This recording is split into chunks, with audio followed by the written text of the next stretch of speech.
एक दफा फिर डोनाल्ड ट्रंप ने अपने रवायती अंदाज में यू टर्न ले लिया है और ईरान पर आज जो हमले का प्लान किया हुआ था उसे एक दफा फिर से मौखर कर दिया है। और रीजन ये दी है कि इस दफा खलीजी ममालिक के रिक्वेस्ट पर ऐसा किया गया है। मगर हकीकत क्या है, क्यों डोनाल्ड ट्रंप बार बार जंग की, हमलों की धमकियां देते हैं और फिर कभी पाकिस्तान का सहारा लेते हैं, कभी खलीजी ममालिक का हवाला देते हुए उसे डिले कर देते हैं और बैक ऑफ कर जाते हैं।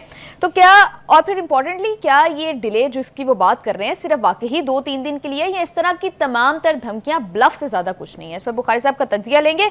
दूसरे सेगमेंट में सियासी हालात पर नजर डालेंगे। बहुत टाइम से ईरान इशू इतना बर्निंग इशू बना हुआ था कि पॉलिटिकल सिचुएशन के ऊपर बुखारी साहब का तज्जिया हम नहीं ले पा रहे थे, तो आज उनके सामने सबसे अहम सवाल रखेंगे कि पाकिस्तान बैनुल अक़वामी सतह पर तो सीज फायर करवाने में कामयाब हो गया है, मगर पाकिस्तान के अंदर सियासी हरीफों के दरमियान सीज फायर होगा या नहीं, अमन होगा या नहीं, इस पर बात होगी। एंड लास्टली सिक्योरिटी सिचुएशन के हवाले से डिस्कशन करेंगे। So let's move towards Salim Bukhari साहब।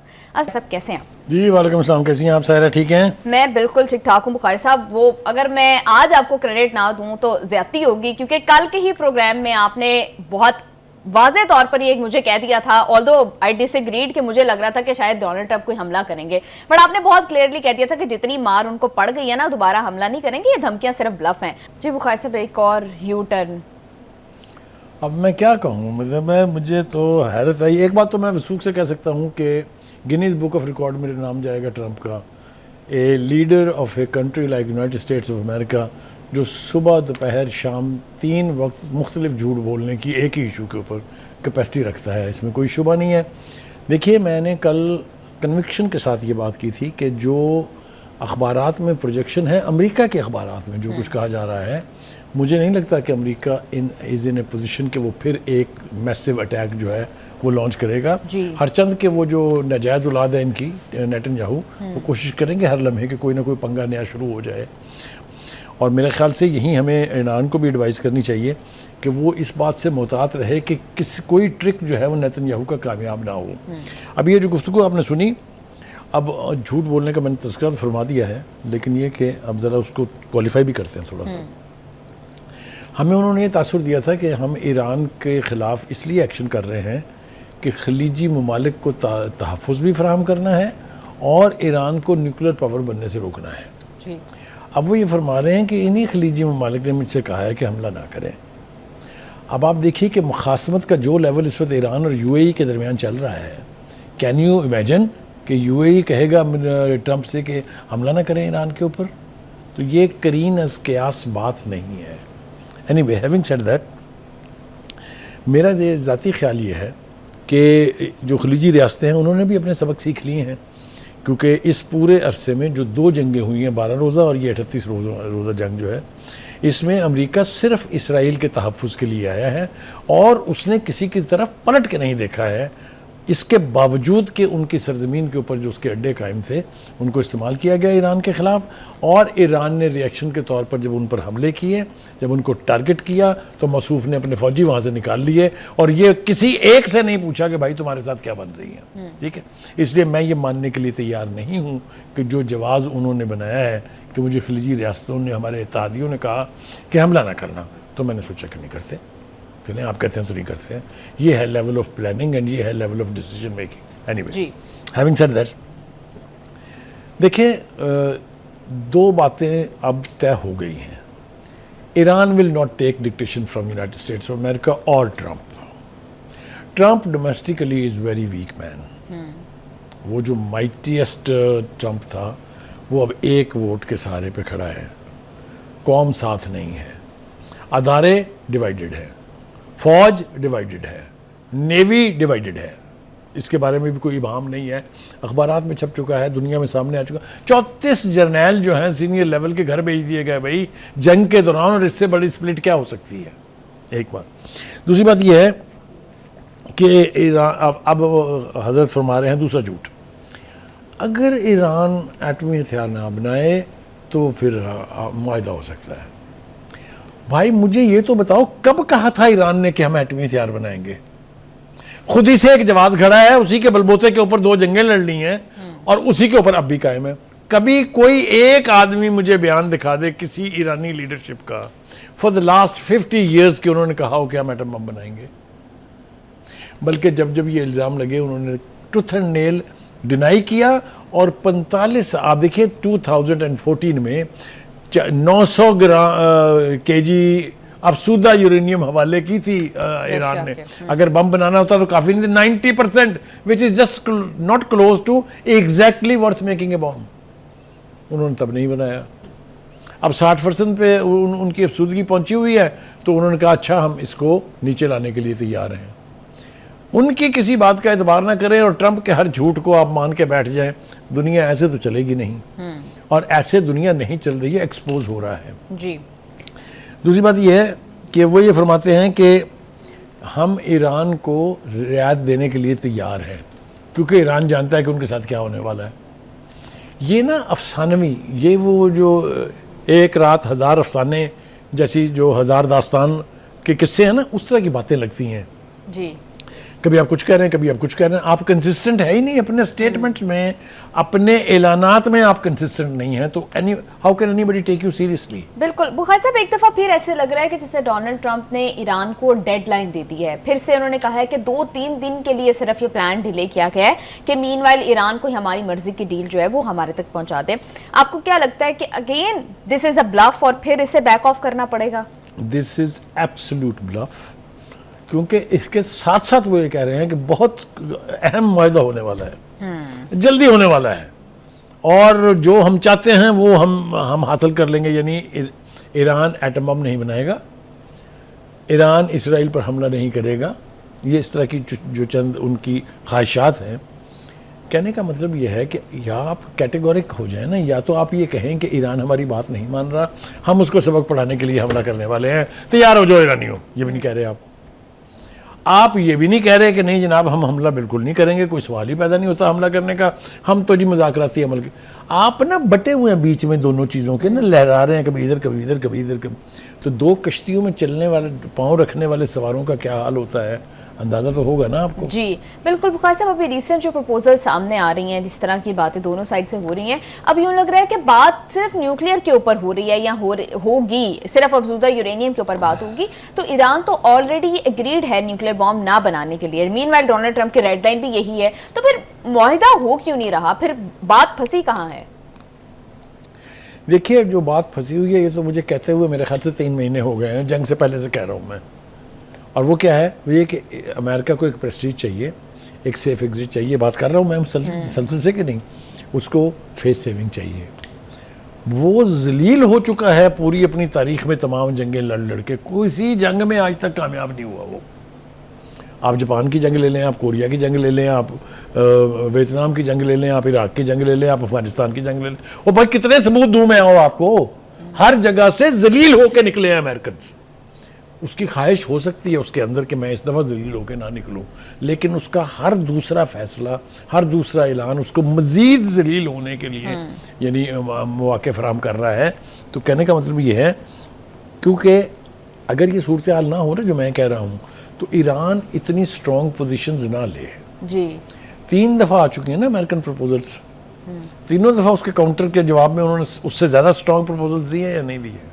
अब ये धमकियाँ दे रहे हैं ना, उसके जवाब मैं ज़रा पेश करूँ अगर आप इजाज़त दें मुझे। तो ईरानी फ़ौज ने कहा है कि दोबारा अमरीकी हमला हुआ तो हम ट्रिगर दबाने के लिए तैयार हैं और जवाबी कार्रवाई वसी पैमाने पर होगी। 3 तरह का जवाब दिया जाएगा, फौरी, फैसला कुन और ताकतवर। Look at the selection of words and look at the conviction with which they are being said.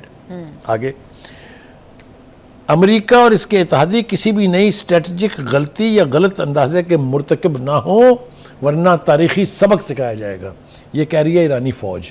आगे चलिए, पार्लिमानी जो सिक्योरिटी कमीशन है उसके तर्जमान का दावा है कि किसी भी जारियत के जवाब में ट्रंप को मजीद शर्मिंदा होना पड़ेगा। हाँ जी, गौर से सुनते जाइए। अमेरिका को सफारतकारी और हमारी शरायत के सामने हथियार डालना होंगे या फिर हमारे मिसाइलों की ताकत का सामना करना होगा।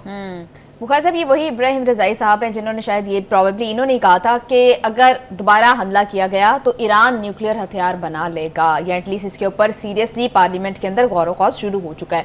तो क्या इस खतरे का इदराक भी अमेरिका में मौजूद है? आपको याद है वो तू मैनू छेड़ेगा? हाँ जी जितना बार बार वो कह रहे हैं ईरान एटमी बम बनाएगा, इसने बनाना है, इसने बनाना है, वो अल्टीमेटली कहीं ये ना हो कि अच्छा वो कहेंगे जनाब ये पड़ी है आपकी एनपीटी, ठीक है, हम धमाका करने जा रहे हैं जी, रोक सकते हैं तो रोक लें। ईरान आप के मुझे लिए- बताएं, अमेरिका वाहद सुपर पावर था ना जिसके पास एटम बम था।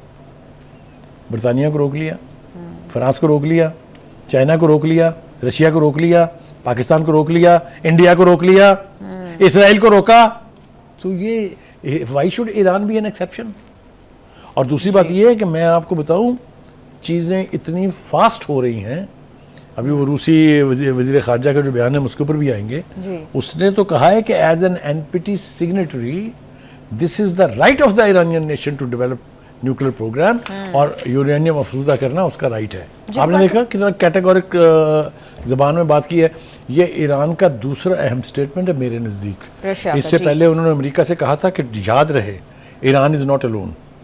ये भी वहाँ का फॉरेन मिनिस्टर जो है ना वो जोकर नहीं है। वहाँ का फॉरेन मिनिस्टर जो है ना what he says he means it. इसी तरीके से ये दौरा हुआ है ना ट्रंप का। चाइना ने भी ईरान की किसी पोजीशन के ऊपर कॉम्प्रोमाइज़ नहीं किया है। अगर आपने हुर्मुज़ खोलना है तो ईरान तो कह रहा है खुली हुई है, तो किसने हटना है वहाँ से जिन्होंने उसका घिराव किया हुआ है? कौन है वो? अमेरिकन। जो नाकाबंदी की हुई है अमेरिकन ने की हुई है ना। और फिर उन्होंने क्या कहा? उन्होंने कहा ये जंग होनी ही नहीं चाहिए थी क्योंकि ये इलीगल थी, और इस जंग को दोबारा नहीं होना चाहिए क्योंकि ये इलीगल है। ये है स्टेटेड पोजीशन या नहीं? तो ट्रंप तो हर गुजरते दिन के साथ कोने में घुस रहे हैं। लेकिन वो बढ़ के मारना जो है ना, वो एक पुरानी मिसाल है, मेरे ख्याल से यहाँ सुना देनी चाहिए। वो ये कि वो जो होते हैं ना कुछ लोग, वो जो होते हैं कमज़ोर, वो कहते हैं इबके मार साले, उसके एक और पड़ता है, कहता अब के मार। वो ना कोई 10-12 थप्पड़ खा लेता है, ये क्या क्या के इबके मार। तो कहने का मतलब ये है कि ये जो ट्रंप साहब धमकियाँ दे रहे हैं, इनकी धमकियों का असर ज़ायल होता जा रहा है। जितनी वो धमकी देते हैं उससे 4 गुना स्ट्रॉन्ग स्टेटमेंट आता है ईरानियन साइड से। जी, ये फैक्ट्स है, हमारे सामने खुले पड़े हैं सारे। बिल्कुल। मसूद पचकियान कहते हैं कि अमेरिका से मुज़ाकरात का मतलब किसी सूरत हथियार डालना नहीं है। हम ईरान के मुफादात और इज़्ज़त व वक़ार की हर कीमत पर हिफाजत करेंगे। उससे भी पहले सुप्रीम लीडर के जो मिलिट्री सेक्रेटरी हैं मोहसिन रज़ाई, उन्होंने कहा कि उन्होंने सदर ट्रंप पर तंज करते हुए कहा है कि जिन्होंने हमले की डेडलाइन दी थी फिर खुद ही उसे ये कहकर मुस्तरद कर दिया कि उन्हें उम्मीद है कि ईरान हथियार डाल देगा और मुआहदे में दस्तखत। वो यार ये क्या हो रहा है? ये गुड्डी गुड्डी का क्या खेल खेला जा रहा है? आपने पूरी कुव्वत के साथ ईरान के ऊपर मिल के इसराइल के साथ हमला करके देख लिया, आप उसको फतेह नहीं कर चुके हैं। ये वो हकीकत है जिसको मानने के लिए ये सारे पंगे कर रहे हैं ट्रंप साहब, और कुछ नहीं है इसके पीछे। जी बुखारी साहब, आप ठीक कह रहे हैं। बुखारी साहब, एक और मामला कि ईरान के मिसाइलों के हवाले से, ईरान की मिलिट्री सिचुएशन के हवाले से रिपीटेडली रिपोर्ट्स आ रही हैं और आप भी वेस्ट की तरफ से रही हैं। लास्ट टाइम हमने देखा कि वन ऑफ दी जो इश्यूज थे जिनके ऊपर डोनाल्ड ट्रंप और नेतन्याहू को ईरान से मसला था और जो जवाब बनाया गया जंग का, उसमें एक मिसाइल का इशू भी था कि ईरान के मिसाइल्स की रेंज ये नहीं होनी चाहिए, ईरान के मिसाइलों से खतरा है बाकी खित्ते के ममालिक को। अब फिर ये रिपोर्ट्स आ रही हैं कि ईरान के मिसाइल स्टॉक पाइल जंग से पहले वाली सूरत हाल में पहुंच चुका है। देखिए, ये अगर तो ईरानियन दावा करें या कोई मीडिया कहीं और किसी मुल्क का वो दावा करे तो आपको उस पर यकीन करते हुए दिक्कत होती है। ये सब कुछ नक्शा नवीसी जो है ये अमेरिकन प्रेस कर रही है। ये जिस रिपोर्ट का आप हवाला दे रही हैं ये न्यूयॉर्क टाइम्स की है। उससे पहले रॉयटर्स कह चुका है। ये 2 चीज़ें इन्होंने बड़े वाज़े अंदाज में साबित कर दी हैं। एक तो ये कि अमेरिका जितने दावे कर रहा है कि उसने ईरान को तबाह कर दिया है, ये बिल्कुल बकवास है, झूठ है। मिसाइल उसकी सबसे बड़ी कुव्वत है ना, उसके बारे में न्यूयॉर्क टाइम कह रहा है कि 70% इंटैक्ट है। न्यूयॉर्क टाइम कह रहा है कि 33 में से 30 मिसाइल लॉन्चिंग साइट्स जो हैं वो उन्होंने रिस्टोर करके बहाल करके ऑपरेशनल कर दी हैं। ये इसी तरीके से राइटर ने कहा था कि जो नुकसान अमेरिका का हुआ है अभी किसी को उसका अंदाज़ा ही नहीं है कि कितना नुकसान हुआ है उन्हें उन 11 अड्डों पर जो खलीजी ममालिक में थे, और एयरफोर्स के जो तैयारे गिरे, जो नेवी का नुकसान हुआ, जो एयरक्राफ्ट कैरियर ज़ख्मी होकर जाके अपनी मुरम्मतें कराते फिरे। ये तो बड़ा मैसिव है। सिर्फ ईरान का नुकसान नहीं हुआ, ये गलत है। ये अमेरिका के टोटल एस्टिमेट के बारे में 25 अरब तो वो डॉलर तो वो कहते हैं ना कि वैसे खर्च हो गए हैं। नुकसान के अंदाजे अभी नहीं है, ये भी उनके अखबार कह रहे हैं। इसीलिए तो वो कहता है फेक न्यूज़। चाहे वो न्यूयॉर्क टाइम है, चाहे वो वाशिंगटन पोस्ट है, चाहे वो कोई एजेंसी है वहाँ की CNN, जिसको दुनिया में सबसे बड़ा क्रेडिबल टेलीविजन चैनल साबित करने की कोशिश भी अमेरिका ने की थी। उसको कहता है फेक न्यूज़, बिकॉज वो आईना दिखा रहे हैं जी। और आईना देखने के लिए हजरत जो है वो तैयार नहीं है। बिल्कुल बुखारी साहब, ईरान के मिसाइलों से पहले भी इसराइल को मसला रहा है, अब फिर इस तरह की रिपोर्ट्स के बाद क्या नेतन्याहू एक दफा फिर ये मिसाइलों वाली बात लेकर, क्योंकि अभी हम देख रहे हैं कि मंजर आम से गायब है ये पॉइंट, अभी मिसाइलों का मसला इसराइल से ज्यादा अमेरिका का है, इसलिए कि अमेरिका को पता है कि बारी हमारी भी आनी है। जिस तरीके से जिस लेवल के ऊपर ईरान ने ड्रोन्स और मिसाइल डेवलप किए हैं, सारी दुनिया उस पर हैरान है। क्या ये इल्ज़ाम नहीं लगा था इस जंग के दौरान कि उन्होंने डिगो गार्सिया के अड्डे के ऊपर हमला किया, which is 4000 miles away from Iran. ये खबर भी उड़ाई गई थी कि उसके पास एक ऐसा मिसाइल भी बन गया जो 12,000 किलोमीटर जाएगा। हमारे ऊपर भी यही इल्ज़ाम था। यहाँ तक भी कहा गया था कि अमेरिका के अंदर जो है वो, ये खुद ट्रंप ने कहा था, किसी और ने नहीं कहा था। ट्रंप ने दो बातें की थी, दोनों जाली। एक उसने कहा था कि उनके पास मिसाइल सिस्टम है और वो हम तक पहुंचने वाले हैं। दूसरा उसने कहा था कि वो एक हफ्ता पीछे हैं बम बनाने से। दोनों की दोनों बातें हवा में जमी बोस हो गई हैं। जो मेरे लिए एक और हैरान कुन बात है, इससे पहले कि हम रूसी वज़ीर ख़ारजा का तो हम जिक्र कर चुके हैं, वो है अब्बास अराग़ची का एक बयान। मुझे समझ में नहीं आती कि लोग तारीख से सीखते क्यों नहीं हैं। इस पूरी जंग में और इससे पहले 12 रोज़ा जंग में ये बात रोज़े रोशन की तरह वाज़े हो गई थी कि हिंदुस्तान के जो लोग थे, भारतीय लोग जो वहाँ ईरान में बसते थे, उन्होंने मोसाद के साथ मिलकर जासूसी की, उन्होंने मोसाद के साथ मिलकर वहाँ ड्रोन की फैक्ट्रियाँ लगाईं। ये सारी बातें रिकॉर्डेड हैं और अब वो फिर फरमा रहे हैं कि, और मेरे लिए बहुत हैरान कुन बयान है कि चाबहार पोर्ट जो है वो भारत के लिए गोल्डन गेट है, जहाँ से इंडिया के लिए सेंट्रल एशिया और यूरोप का रास्ता खुलता है। लगता है ईरानी क़यादत ने भारतीयों की जासूसियों के वाक़यात भुला दिए हैं। मुझे ये बताएं कि जो कुछ हमने सुना और इंटरनेशनल मीडिया में रिपोर्ट हुआ है कि वहाँ इतने पकड़े गए, हमें तो ये यहाँ तक भी बताया गया था कि इतने भारतीयों को सज़ा मिल गई या फांसी दे दी है। इसके बावजूद भी अगर अब्बास अराग़ची साहब का दिल उनके लिए धड़कता है तो मुझे हैरत है। क्या उनको ये याद नहीं है कि जंग से 2 दिन पहले कौन गया था इसराइल के दौरे पर? क्या उनको याद नहीं है कि फादरलैंड मदरलैंड के नारे किसने लगाए थे? मुझे तो बहुत हैरत है। And I with all responsibility condemn the statement of the Iranian foreign minister. आगे चले।